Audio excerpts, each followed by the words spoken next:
Hello students, welcome to Aakash Byju's JEE channel. आज मैं discuss करने वाला हूं एक बहुत ही इंपॉर्टेंट टॉपिक जो काफ़ी बच्चे कुछ दिनों से डिमांड कर रहे थे जब से जेई मेन वालों ने डेट्स निकाली है कि अगले महीने आपका एग्जाम होने वाला है 24 जनवरी से 31 जनवरी तक। तो स्टूडेंट्स वर आस्किंग कि सर कुछ ऐसा बताओ कि हम लोग क्या मिस्टेक्स अवॉइड करें अपने जेई मेन मैथ्स के पेपर में, क्योंकि जो पेपर आता है वो काफ़ी लेंदी आता है, टफ आता है। तो क्या क्या ऐसी चीज़ें हैं जिनका हमें ध्यान रखना चाहिए, जो कॉमन मिस्टेक्स हैं जो हमें अवॉइड करनी चाहिए, या किन बातों का ध्यान रखना चाहिए जब हम जेई मेन का एग्जाम अटेम्प्ट करेंगे मैथ्स सेक्शन का, और ताकि हमारा जो रिजल्ट है या जो हमारा आउटपुट है वो मैक्सिमाइज हो, हमारा स्कोर सबसे ज़्यादा आए। ठीक है ना। तो इसके बारे में आज मैं बताने वाला हूं फटाफट से। तो सबसे पहले बेटा, जब भी जेई मेन का एग्जाम आप देने जाओगे, चाहे जनवरी में या फिर अप्रैल में, जब भी दोनों बार आप एग्जाम देने जाओगे, तो इसी माइंडसेट से जाना, सोच के जाना कि हाँ 30% पेपर तो इजी आएगा। इजी आने का मतलब है कि क्वेश्चंस डुएबल होंगे। हो सकता है उसमें कुछ क्वेश्चंस आपके शॉर्ट हों, आसान भी हों, कम लेंदी हों, लेकिन कुछ क्वेश्चंस आपके लेंदी थोड़े हो सकते हैं लेकिन आसान होंगे, डुएबल प्रॉब्लम्स होंगे। तो सबसे पहले बच्चा बहुत डरा हुआ होता है, जो सबसे पहले गलती करते हैं हम लोग कि हमें लगता है यार सारा पेपर ही लेंदी होगा, सारा पेपर टफ होगा, पता नहीं हमारे कितने नंबर आएंगे। तो सबसे पहले एक बात दिमाग में अच्छे से डालो कि यार पेपर जो आएगा 30% यानी अप्रॉक्सीमेटली 10 सवाल आपके इजी आने वाले हैं, डुएबल सवाल आने वाले हैं। भले ही थोड़े से लेंदी हो लेकिन करने लायक सवाल आएंगे। लेंदी मतलब जैसे वेक्टर थ्योरी के सवाल हो गए, सीक्वेंस सीरीज के हो गए। कई बार क्वेश्चन जो आते हैं इजी होते हैं लेकिन थोड़े से लेंदी होते हैं।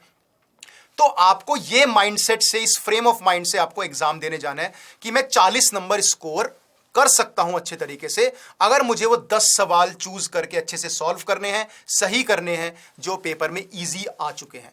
ठीक है ना। तो उनको हमें हिट करना है, उसके बाद जो आगे और सवाल होंगे उनको हम लोग बाकी टाइम लगाएंगे। ठीक है। तो इस माइंडसेट से जाना सबसे पहले कि यार पेपर सारा ही लेंदी, सारा ही टफ नहीं आएगा कि हर एक क्वेश्चन टफ है, हर एक क्वेश्चन ट्रिकी है ना। कुछ क्वेश्चन अगर आप चूज करोगे ठीक से, अगर आप सॉल्व करोगे, एक्यूरेसी पे ध्यान दोगे, तो फॉर श्योर आपके 40+ मार्क्स तो एटलीस्ट मैथ्स में आ सकते हैं।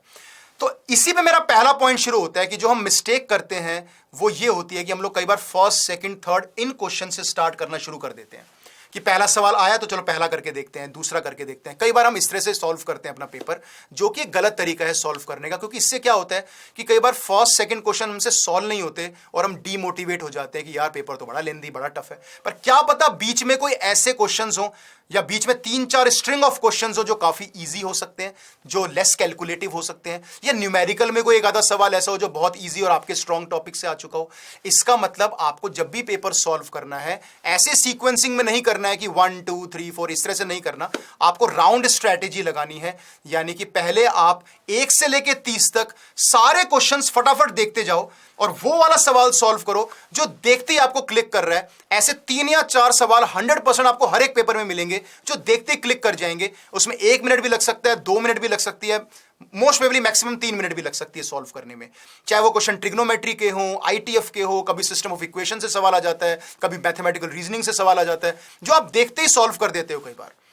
तो ऐसे 3, 4 या मे बी 5 सवाल आपको एग्जाम में शुरू के 15 मिनट में आप कर लोगे आराम से, जो आपको लगता है देखते ही सॉल्व हो जाएंगे, आपके स्ट्रॉन्ग टॉपिक से हैं, फॉर्मूला बेस्ड हैं, या फिर इनमें उनमें जो लैंग्वेज है, जो इंफॉर्मेशन है वो बहुत कम दे रखी है। तो पहले ऐसे सवाल करना, और इसी बहाने जब आप बीच में कोई सवाल, अब देखो इसका बहुत अच्छा पॉइंट है, जब आप फर्स्ट क्वेश्चन, मान लो आपने सेकंड क्वेश्चन पहले करा, फिर आपने 10th करा, तो सेकंड और 10th के बीच में जो आपके सवाल हैं उसमें आप जो सवाल आपको लगता है यार ये सवाल हो सकता है पढ़ के, उस टाइम नहीं करा आपने सॉल्व, लेकिन आप बाद में करोगे तो उसको रिव्यू के लिए मार्क कर लेना। तो इससे आप ना पूरा पेपर देख पाओगे, और बाद में जो भी सवाल आपको लगता है, एक सवाल तो होता है यार देख के होश उड़ गए, यार ये क्या सवाल आ गया, मैं इसको रिव्यू के लिए मार्क नहीं कर रहा, मेरे को नहीं लगता मैं इस क्वेश्चन को इस पेपर में सॉल्व कर पाऊंगा, काफी लेंदी लग रहा है, नहीं करना मुझे। लेकिन कुछ क्वेश्चन होते हैं जो आपको देखा नहीं यार ये पढ़ के समझ में आ रहा है और इसको चलो रिव्यू के लिए मार्क करते हैं, बाद में देखेंगे, या इसको रिव्यू के लिए मार्क करते हैं बाद में देखेंगे। कुछ ऐसे सवाल जो बहुत ही अटपटे लग रहे हैं उनको छोड़ दो, और जब आपके 3-4 सवाल राउंड 1 में खत्म हो जाए फिर आप इन रिव्यू वाले पे आओ और फिर उनमें आप कैलकुलेशन से सॉल्व करो और एक्यूरेसी पे ध्यान दो। ठीक है। तो इस तरीके से अगर पेपर करोगे तो आई थिंक आपको एक मोटिवेशन भी मिलेगा, क्वेश्चंस भी सही ठीक होंगे। 3-4 सवाल पहले ही सॉल्व कर लोगे, 15 मिनट तो लगेगा, अरे 16 नंबर तो आ गए, चलो अब थोड़ा और मेहनत करते हैं, इसको 40 या 50 तक लेके चलते हैं। तो इस तरीके से आपको पेपर की स्ट्रैटेजी बनानी है। ठीक है। दूसरी बात बेटा यह है कि जो दूसरी मिस्टेक हम लोग करते हैं वो ये करते हैं कि हम क्वेश्चंस को ठीक से नहीं पढ़ते। अगर आप क्वेश्चंस को थोड़ा ठीक से पढ़ते हो, या डेटा कई बार हम गलत लिख देते हैं, या हम क्वेश्चन की लैंग्वेज गलत समझ लेते हैं, उससे भी हमारे काफ़ी सिली मिस्टेक्स होती हैं। देखो, एक तो होता है कि आप सॉल्यूशन करते करते कैलकुलेशन एरर कर देते हो, वो तो चलो एक एरर हो ही गई अनइंटेंशनली, लेकिन कई बार अगर आप क्वेश्चन ध्यान से नहीं पढ़ते, जल्दबाजी में आपको लगता है कि मुझे जल्द फटाफट क्वेश्चन पढ़ रहे हो या आपको ज़्यादा क्वेश्चन करने की होड़ लगी हुई है, तो वो एक प्रॉब्लमेटिक मतलब सिचुएशन आपके लिए हो जाती है। तो इसलिए आप क्वेश्चंस को आराम से पढ़ो, ध्यान से पढ़ो, डोमेन रेंज जो भी दे रखा है आपको क्वेश्चन के अंदर, जो भी डेटा दे रखा है ना, वो आपको ध्यान से कॉपी करना है, ध्यान से देखना है, कोई ऐसी चीजें जो आप मिस ना कर जाओ और आपका आंसर गलत आ जाए। तो ये हमारी एक सिली एरर होती है जो हम लोग कर जाते हैं कई बार। तो प्लीज क्वेश्चंस को बहुत ही ध्यान से पढ़ना, ठीक है। सबसे इंपॉर्टेंट बात है बेटा, अब हम एक गलती क्या करते हैं कि हम ज्यादा एक्सपेक्ट कर लेते हैं पेपर से कि यार सर पेपर हम अच्छा करके आएंगे, बहुत ज्यादा करके आएंगे। ज्यादा एक्सपेक्टेशन मत रखना, क्योंकि ज्यादा एक्सपेक्टेशन के चक्कर में जैसे मैंने बोला जल्दबाजी में गलतियां होंगी, स्पीडली आप कैलकुलेशन एरर करोगे, क्वेश्चन को जल्दी पढ़ोगे तो वहां पे एरर कर सकते हो। तो इसलिए ज्यादा एक्सपेक्टेशन नहीं रखनी है, छोटे छोटे टारगेट्स बना के अपने क्वेश्चन पेपर को सॉल्व करना है। जैसे मैंने बोला राउंड 1 में 3 या 4 सवाल का, मैं भी 5 सवाल का एक टारगेट बना लिया कि आसान आसान सवाल मुझे पहले 15-20 मिनट में करने हैं। अगले आने वाले मेरे 40 मिनट उसमें मुझे 5, 6 या 7 सवाल जो भी लेंदी सवाल है वो मुझे करने हैं। तो ऐसे अगर 10-11 सवाल भी हो गए, आपको लगेगा सेटिस्फेक्शन होगा, 40+ में मैथ्स में ले आया और अच्छे खासे क्वेश्चंस मैंने किए हैं। उसके बाद अगर टाइम बचता है तो 1-2 सवाल और कर सकते हो। एंड 50+ स्कोर अगर मैथ्स का एक अच्छा लेंदी पेपर आया है या टफ भी कह सकते हो, तो उसमें एक बहुत अच्छा स्कोर है to get closer to 99 percentile. तो बहुत एक्सपेक्टेशन नहीं रखना कि मुझे 17 करने हैं, 20 करने हैं और जल्दबाजी में गलत कर रहे हो, है ना। तो राइट स्ट्रैटेजी से, राइट फ्रेम ऑफ माइंड से आपको जाना है एग्जाम में, ये बहुत जरूरी है। बहुत एक्सपेक्टेशन नहीं रखनी, और अगर क्वेश्चन आसान आ रहे हैं, जल्दी हो रहे हैं, तो बहुत ही अच्छी बात है ना। लेकिन मैं एक टिपिकल मैथ्स पेपर की बात कर रहा हूं। उसके अलावा जो सबसे इंपॉर्टेंट जो हम मतलब एक मिस्टेक जिसको मैं बोल सकता हूं बच्चे करते हैं, वो ये है कि रफ वर्क जो स्ट्रैटेजी होती है वो हमें नहीं पता होती। तो रफ वर्क स्ट्रैटेजी मैंने काफी बार पहले भी बता रखी है कि आप एक A4 शीट को 5 ब्लॉक्स में डिवाइड कर दो और उन्हीं ब्लॉक में ही आप पर्टिकुलर क्वेश्चन को सॉल्व करो। उससे एक फायदा ये होता है, कई बार हम क्वेश्चन के बीच में ना अटक जाते हैं। जब क्वेश्चन अटक जाते हैं हमें लगता है यार बाद में कर लेंगे, तो बाद में अगर हमने हौच पौच मचा रखी होगी तो हमें पता ही नहीं चलेगा हमने कहां लिखा था वो चीज। या कई बार कोई फॉर्मूला में क्लिक करते हैं, हम फॉर्मूला लिख लेते हैं, तो वो फॉर्मूला किसी और सवाल में मे भी यूज हो रहा हो, है ना। तो हमें कई बार देखना होता है पुराने क्वेश्चंस या पुराने की हमने यहां छोड़ा था इसके आगे दोबारा करते हैं, टाइम बचा है मेरे पास, चाहे फिजिक्स का पेपर हो, केमिस्ट्री का हो या मैथ्स का पेपर हो।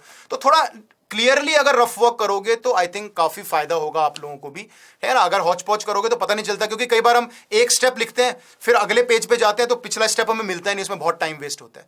तो ब्लॉक्स बना बना के प्रैक्टिस करो अपने घर पे, तो उससे आपको रफ वर्क स्ट्रैटेजी पता चलेगी और वो आप जेईई मेन में भी इंप्लीमेंट कर पाओगे। ठीक है बच्चों। उसके अलावा सबसे इंपॉर्टेंट होता है बेटा टाइम मैनेजमेंट मैथ्स पेपर में। तो टाइम मैनेजमेंट का मतलब है आपको पेपर 60 से 70 मिनट के अंदर खत्म करना है। तो ये भी आप मॉक टेस्ट के थ्रू प्रैक्टिस करो कि आप टाइम ज्यादा ना ले लो, क्योंकि काफी सारे बच्चे क्या करते हैं कि क्वेश्चंस में उलझे रहते हैं। उनको लगता है यार क्वेश्चन 8-10 या इतनी सवाल हुए हैं और मेरे 70 मिनट्स चले गए हैं, तो मैं थोड़ा और टाइम दे देता हूं। तो ये हम बेसिक गलती करते हैं। अगर आपको पता है मैथ्स का पेपर टफ आया है, आपसे 10 सवाल 70 मिनट में हुए हैं, तो देयर इज नो पॉइंट कि आप उसको 75, 80 या 90 तक लेके जाओ। उसकी वजह से आप फिजिक्स केमिस्ट्री में अपने मार्क्स लूज कर रहे हो। It's better to score marks in जो ईजियर पेपर्स आए हैं। ये केस उल्टा भी हो सकता है कि आपको मैथ्स का इजी आया, फिजिक्स का टफ आया। तो कोई भी पेपर टफ आता है, आपने एक टाइम डिसाइड कर लिया 60 से 70 मिनट के बीच में वेरिएबल टाइम है, 60 तो देने ही देने हैं, 10 minute is a variable time, उसके आगे नहीं जाना, चाहे जितने भी सवाल हो। आप बाकी स्कोर अपना फिजिक्स केमिस्ट्री या बाकी 2 सब्जेक्ट्स में कर सकते हो। तो टाइम मैनेजमेंट जरूर अच्छे से करना और इसको मॉक टेस्ट में, जैसे मैं बोल रहा हूं, इंप्लीमेंट करना। क्योंकि जैसा पेपर आप मॉक टेस्ट में दोगे, जिस तरीके से दोगे, वही आप जेईई मेन में करोगे। तो इसलिए ये सारी प्रैक्टिस जो मैं बोल रहा हूं, चाहे राउंड स्ट्रेटेजी हो या एक्यूरेसी की प्रॉब्लम हो, क्वेश्चन सिलेक्शन हो, है ना, रफ वर्क हो, ये जो भी है 70 मिनट्स की टाइम मैनेजमेंट है, तो ये सब आप मॉक टेस्ट में अच्छे से प्रैक्टिस करके देखो और अपने हेड में क्लियर रखो कि यार मुझे इस तरीके से जो है वो पेपर देना है। ठीक है। And last but not the least बेटा, पैनिक मत करो, बिल्कुल भी पैनिक नहीं करना कि 1 महीना रह गया है कि सर कैसे करें, क्या करें। ठीक है। तो जो बच्चों की तैयारी थोड़ी कम हुई है या जो ड्रॉप कर रहे हैं, जिनका सिलेबस कंप्लीट नहीं हुआ है, तो बेटा वो बच्चे उन्हीं चैप्टर्स को प्रैक्टिस करके जाओ जिनकी वेटेज ज़्यादा है, जो स्कोरिंग चैप्टर्स हैं उनको पहले कर लो। अगर वो कर लिए हैं तो फिर आप अगले सेट ऑफ चैप्टर्स पे आ जाओ, है ना। जैसे क्वाड्रेटिक है, सीक्वेंस सीरीज है, मैट्रिसेस है, वेक्टर 3D है, कैलकुलस में एप्लीकेशन ऑफ डेरिवेटिव्स है, डेफिनेट इंटीग्रेशन है, उसके अलावा डिफरेंशियल इक्वेशंस है। ठीक है। तो ये मैथमेटिकल रीजनिंग है। तो ये वो चैप्टर्स हैं जिनको आप पहले प्रायोरिटी दो, उसके बाद आप बाकी चैप्टर्स को, जैसे इलिप्स हाइपरबोला हो गया या बाइनोमियल हो गया, set relations, height and distance हो गया, तो इनको फिर आप सेकंड नंबर पे प्रायोरिटी दे सकते हो, है ना। तो इस तरीके से अपनी प्रायोरिटी सेट करो और देखो अपनी तैयारी आपकी कहां तक पहुंची है, आपको कितने दिन बचे हैं, आपके पास 30 डेज अप्रॉक्सीमेटली बचे हैं, और मॉक टेस्ट आपको हर हफ्ते 2 या 3 मॉक टेस्ट आपको देने हैं। तो इस तरीके से आप बेटा मेहनत करोगे तो बिल्कुल भी पैनिक सिचुएशन नहीं क्रिएट करना है अपने दिमाग में, ठीक है। और अप्रैल का चांस भी आपके पास बचा है, उसको भी मैक्सिमम यूटिलाइज करेंगे। तो पहले जनवरी को कैपिटलाइज करो, तीनों सब्जेक्ट्स को इवनली पढ़ो, ठीक है ना, बहुत ज्यादा पैनिक नहीं करना है। और अपने, जैसे मैंने बताया, अपनी स्ट्रैटेजी एक दिमाग में बना लो, मॉक टेस्ट के थ्रू उसको प्रैक्टिस कर लो and go for the best, ठीक है बच्चों। तो आई थिंक सभी बच्चों को अच्छे से क्लियर हो गया जो मैंने बताया कि जेईई मेन मैथ्स के पेपर में आपको क्या स्ट्रेटेजी अपनानी है, क्या मिस्टेक्स अवॉइड करनी है, ठीक है। सो आई होप सभी बच्चों को अच्छे से समझ में आ गया ये वाली बात, and I wish you all the best for your January JEE main attempt. Thank you so much.